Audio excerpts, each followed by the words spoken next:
We're going to look at radicals a couple more days, but today I'm going to add a piece in here. And before we do that, I'm going to kind of look at this slightly different today.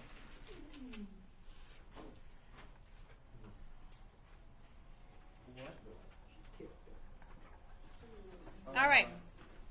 So, we have different parts of a radical. So, everything that falls underneath the radical sign here, this is what we call the radicand. Okay? Our sign is known as a radical. And then this number out front is known as an index. Now, most of the time, if we're dealing with square roots, we're not going to have an index there. It's going to be blank.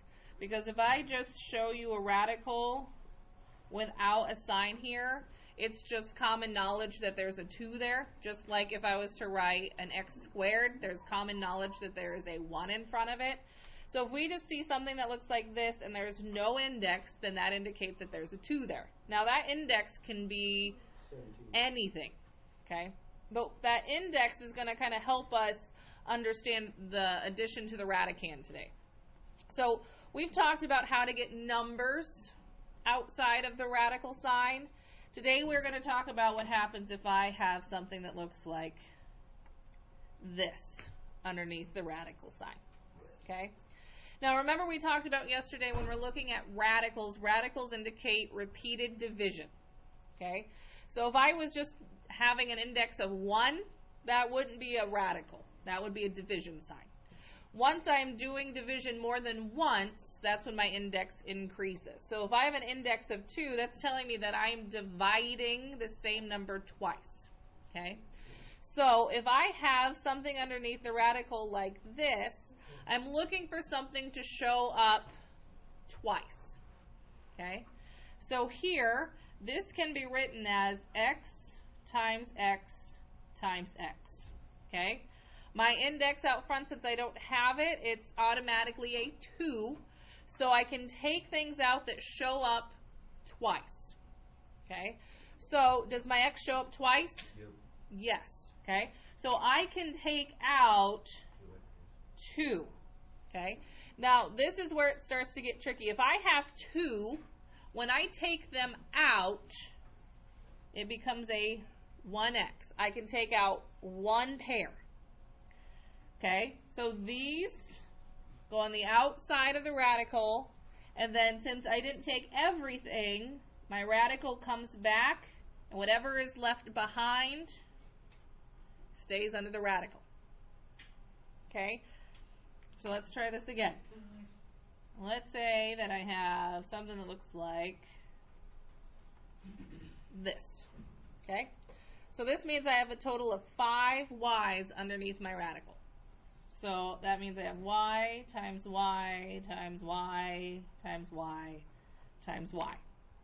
My index is 2, which means I'm looking for things to be in 2's. Okay, do I have at least 2 y's? Okay, so here's 2 y's, which means I pull out 1.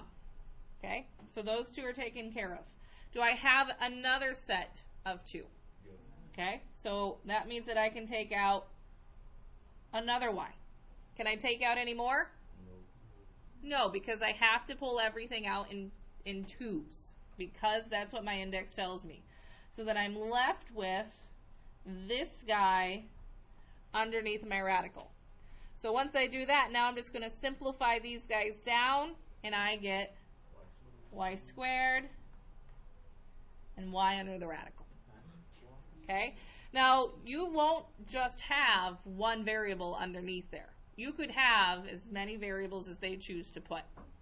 Okay? But you have to have at least 2 to pull 1 out. Okay? So let's take a look at something slightly more complicated. Let's say that I have xy squared. Okay? Can I pull any x's out? Okay, how many x's do I have to pull 1 out? I have to have at least 2. How many do I currently have? 1. Okay, so I can't pull the x out. Can I pull any y's out? Yes. How many can I pull out? All of them.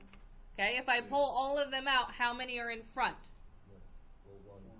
1. Okay, because I have a pair of y's, I can pull 1 out.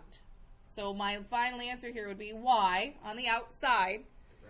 Okay, and then since I can't pull any x's out since there's just 1, he has to stay behind. Okay, so